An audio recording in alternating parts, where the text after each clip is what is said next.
Bonjour à tous, aujourd'hui je vous propose de partir à l'aventure. Philippe Jalbert, notre invité du Festival du Livre Illustré, nous fait découvrir son atelier. Alors c'est parti.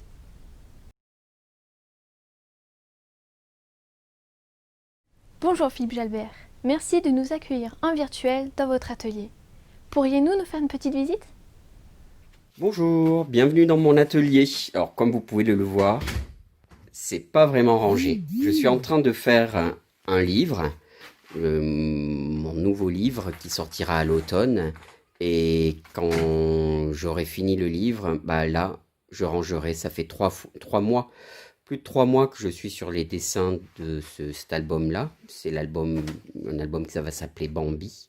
C'est l'adaptation de l'histoire du dessin animé que vous avez peut-être déjà vu.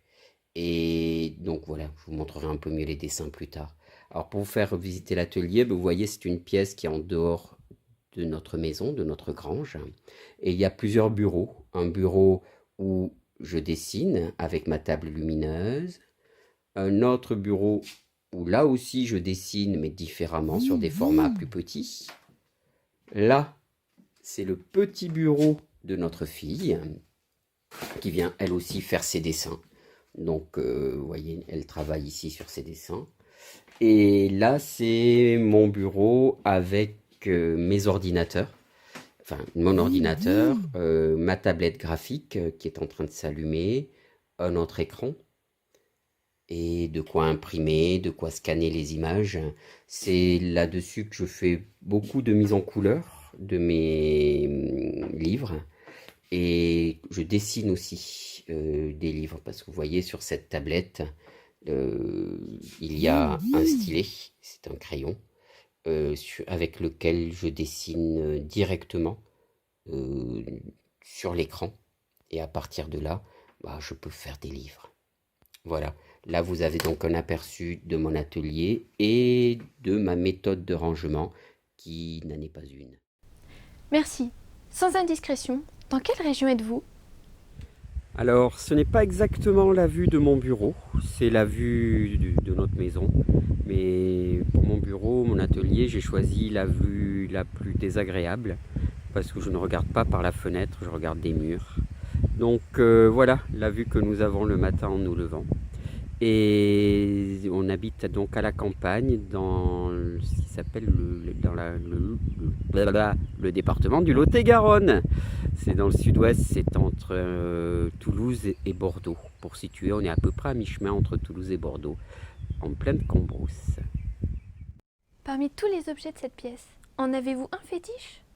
Vous voyez, les objets fétiches, je les ai dans tout mon bazar. J'en ai quelques-uns ici. J'en ai pas qu'un, j'en ai plusieurs. Alors vous voyez, ce sont des objets ici. Ça, c'est un petit objet que mes parents m'ont offert parce ils savent que j'aime les vieux objets. Donc c'était un objet, un crayon anti-migraine. Voilà, ça s'ouvre. Hop, ça se dévisse. Hop. Et dedans, il devait y avoir quelque chose qui faisait passer, je sais pas, du camphre ou je sais pas trop quoi, en bois. Je trouve que c'est très joli. Ça sert à rien, mais c'est offert par mes parents, donc je le garde. Le taille-crayon, offert par ma maman, donc je le conserve. Ça sont des coquillages, bon, comme on aime bien voyager, des coquillages qu'on a ramassés à droite à gauche. Euh, je sais pas pourquoi j'ai gardé cette petite figurine qui est, je sais plus le cochon comment il s'appelle. Ça, c'est un dessin que m'a fait un ami illustrateur que vous connaissez peut-être, qui s'appelle Régis Lejon. Il m'a fait ce dessin il y a 20 ans de ça. En dédicace et c'est important pour moi, il m'a toujours suivi. Après des cartes postales de peintres que j'aime beaucoup, là c'est Hockney, là c'est des dessins faits par une amie illustratrice, des photos de ma fille, voilà, hop, après une carte postale envoyée par mes parents, voilà, vous voyez, dans ce bazar, ce sont les objets qui m'entourent, dont je me sépare jamais au milieu de tout mon bazar. Rêvons un peu. Quel est votre atelier idéal? C'est le mien en un peu mieux rangé. J'ai la chance d'avoir un atelier tout neuf. Je l'ai fait, on l'a fait Là, l'été, j'ai aménagé cet atelier depuis octobre passé ou septembre, enfin peu importe, ça fait même pas un an. Et il correspond à tout ce que je souhaitais. Il est vaste, j'ai plein de place, je vais pouvoir faire autre chose. Je peux même en dessus faire encore l'agrandir si je souhaite. Enfin, on a la chance de vivre dans une grande maison, donc on peut faire un peu ce qu'on veut. Donc, vous voyez, j'y pense d'autres objets fétiches, une affiche de cinéma ramenée d'un voyage en Turquie, un dessin, des premiers dessins de notre fille, un de ses canards, un canevas offert par un copain parce qu'il sait que j'aime le canevas, parce que ça me fait rire, un tableau récupéré chez mes grands-parents, un dessin offert par un ami illustrateur, Laurent Audouin, un dessin d'une autre amie illustratrice, Nathalie Chou, des bouchons de bouteilles, de bars qui m'amusent. Enfin, vous voyez, donc j'ai la chance d'être dans l'atelier, l'atelier idéal pour moi, c'est le mien. Ah oui, autre objet fétiche qu'il y a dans mon atelier, regardez. C'était une ancienne grange et ce sont des nids d'hirondelles que nous avons gardés et peints, donc ça m'amuse. Donc oui, cet atelier est mon atelier idéal. Idéalement, il serait rangé. Voilà. Vous devez y passer de nombreuses heures dans cet espace. Vous êtes-vous fixé des horaires de travail? Oui, en effet, je passe beaucoup d'heures dans cet atelier. Combien d'heures je passe en moyenne? Je démarre ma journée, je me suis astreint à des horaires de bureau depuis toujours. Sauf quand je suis dérangé par notre fille qui est là. Louise, il faut se taire, je fais ma vidéo. Vous voyez? Donc ça rythme ma journée. Mais je passe en gros une dizaine d'heures dans mon atelier par jour. Et sauf quand je suis interrompu par autre chose, mais généralement c'est ça, sauf quand je vais dans les classes ou sur les salons. Mais en moyenne, c'est une dizaine d'heures par jour. Je travaille aussi le week-end, moins, mais je travaille aussi quelques heures le week-end. Donc en gros, je sais pas, je dois faire 50-60 heures par semaine, oui, entre 60, oui, peut-être même 70 des fois, ça dépend. Le travail d'illustrateur est un travail pour la plupart d'entre nous, on fait beaucoup d'heures, ça avance lentement. Enfin, en tout cas, pour moi, c'est comme ça. En pleine création, comment organisez-vous votre espace? Assez simplement, quand je crée un livre, c'est toujours de la même façon. D'abord, j'ai une idée, je peux l'avoir un peu n'importe où, n'importe comment. Je peux l'avoir en jouant avec ma fille, que vous avez entendu, je peux l'avoir en discutant avec des amis, en discutant avec ma compagne, je peux l'avoir aussi tout simplement en lisant un livre, parce que je lis énormément, en regardant une exposition. Il y a mille façons d'avoir des idées et mon métier est d'être à l'écoute de ces idées. Donc une fois que j'ai mon idée, ensuite je l'écris. Elle passe un peu de temps dans ma tête, mon idée, et ensuite je l'écris. Ça prend plus ou moins de temps. Il y a des idées qui sont écrites en quelques minutes, des livres écrits en quelques minutes. Il y en a d'autres que j'écris et que je réécris sans cesse depuis des mois, voire des années pour certains. Et parce que je ne trouve pas la bonne solution. Pour certains, je ne trouverai jamais la bonne solution. Pour d'autres, elle vient de suite. Et ça n'a aucun rapport avec la longueur du texte qu'il y aura au final. Il y a des textes très courts qui sont très longs à faire. Il y a des textes très longs qui sont très vite faits. Il n'y a vraiment aucune règle. Une fois que j'ai écrit mon texte, ensuite je fais ce qui s'appelle un storyboard, c'est-à-dire un découpage de mon texte. Je prends des petits paquets de phrases et des paragraphes, donc, et je fais l'image qui correspond au paragraphe, donc à l'idée principale que va dégager le texte, en essayant de ne pas répéter ce qui est écrit dans le texte, sinon ce serait redondant, c'est-à-dire ça veut dire deux fois la même chose, ce n'est pas intéressant. Il faut que mon image amène une seconde lecture ou amène le texte un peu plus loin. Donc du coup, je découpe mon texte, je fais des images qui correspondront à chacune des parties du texte, Et donc, je vais voir comme ça si si mon livre, pardon, mon projet de livre va faire 18 pages, 32, 46, j'en sais rien. Et une fois que j'ai fait ça, ensuite, là, et seulement à ce moment-là, je passe à la phase de dessin. Euh, je fais d'abord quelques images, deux, trois images, j'envoie ça à mon éditeur. Il me dit s'il est d'accord ou pas, si ça lui plaît, si l'idée lui plaît, bah à ce moment-là, hop, j'attaque et je fais la suite du livre. Voilà. Et on en discute ensemble avec l'éditeur. Et une fois que les dessins et le texte sont faits, vous voyez là par exemple le livre que je vais vous montrer, enfin le Bambi, le texte est fini, enfin, je vais le reprendre ensuite, mais la première mouture du texte est finie. Les dessins sont quasi terminés. Et je vais les terminer là demain et j'envoie tout ça à l'éditeur. Et ensuite, bah, c'est parti pour le livre qui sort en octobre prochain. Je vous suis sur Instagram.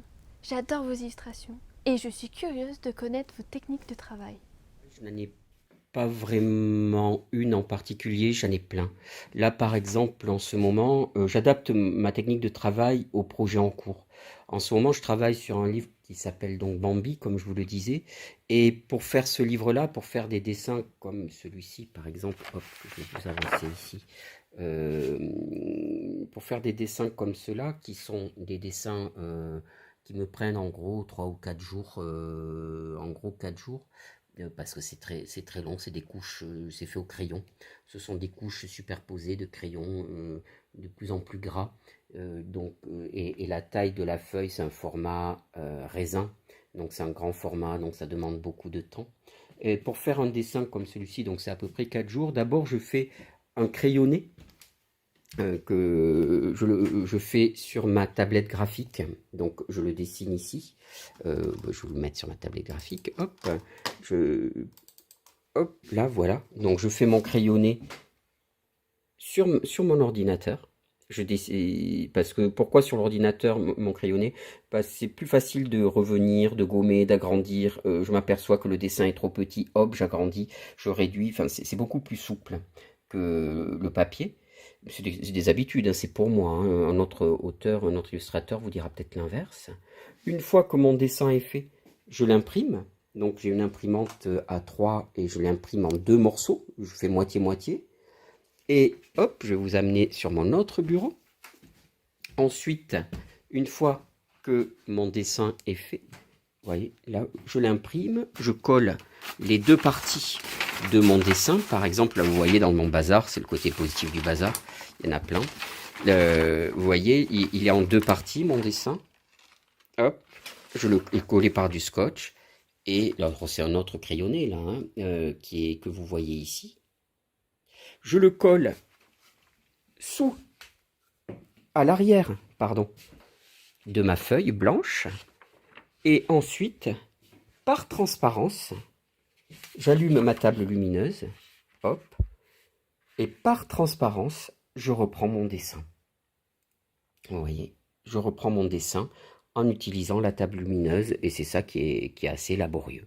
Voilà, donc ça c'est comme ça que je fais pour mes dessins, du moins sur ce livre-là. Il y a d'autres dessins qui sont dessinés directement sur la tablette lumineuse, pardon, n'importe quoi, sur mon ordinateur. Hop, vous voyez par exemple, je prends avec mon stylet, hop, je choisis une couleur, hop, quelle qu'elle soit. Hop, et je prends, je peux dessiner comme bon me semble dessus une fleur ou un pingouin à l'air idiot. Voilà. L'aventure se termine. Auriez-vous un bonus, des planches de vos travaux à nous montrer? Pour les planches, ici c'est un travail ces originaux, là je vous montre donc la première garde. Les deux premières gardes donc, du prochain livre de Bambi, elles sont en train de se faire. C'est la lisière de la forêt. On rentre, le but c'est que dès qu'on tourne la couverture, on voit la forêt dans laquelle on va passer toute l'histoire. Donc je fais rentrer le lecteur de suite par la forêt, par la lisière. Donc on va rentrer dans cette forêt Donc vous voyez, c'est feuille par feuille, c'est un peu long, hein, mais moi ça me plaît, hein, de passer mon temps. C'est un mélange de fusain, de poudre de fusain, vous voyez que je passe au pinceau, que je frotte ensuite, donc que j'estompe. C'est au crayon, il y a plein de crayons de tailles différentes. Et voilà, donc c'est un peu long. Là, je vous ai déjà montré ce dessin qui est la dernière page du livre quand Bambi, qui est devenu le prince de la forêt, va regarder Faline et les deux fans, donc leur bébé. Donc ça, c'est la dernière page. Ça, c'est l'avant. Donc ça, c'était donc la dernière garde. Ça, c'est un autre dessin qui lui, c'est Bambi et Faline quand ils se retrouvent juste après le combat. Mais c'est juste un bout du dessin qui est en 3 parties. Ce dessin-là, oh là là, je fais une bêtise. Ce dessin est en 3 parties parce que j'ai pas assez de pages, donc il a fallu que je découpe une action en 3. Ça va être la partie du haut, donc Bambi qui retrouve Faline. Et là, vous avez les 2 autres parties du dessin avec ensuite Bambi qui court après Faline. Ça sera l'automne, donc ça sera sur des teintes plutôt jaune orangé. C'est pour montrer le temps qui passe. Ensuite, la 3e bande de cette page, un peu comme une bande dessinée, ce sera l'hiver. Donc pour montrer le temps qui passe, donc c'est juste des arbres nus avec des flocons. Et ensuite, on tourne la page et on tombe sur la dernière garde, donc où là, l'automne, enfin l'été, l'automne, l'hiver sont passés, on arrive au printemps et ben, les bébés sont nés. Voilà. Je vous remercie, Philippe Jalbert, d'avoir pris de votre temps pour nous montrer votre espace de travail. Ce fut une belle aventure. Merci à tous d'avoir regardé cette vidéo. J'espère que cette expérience vous aura plu. N'hésitez pas à suivre Philippe Jalbert sur Instagram.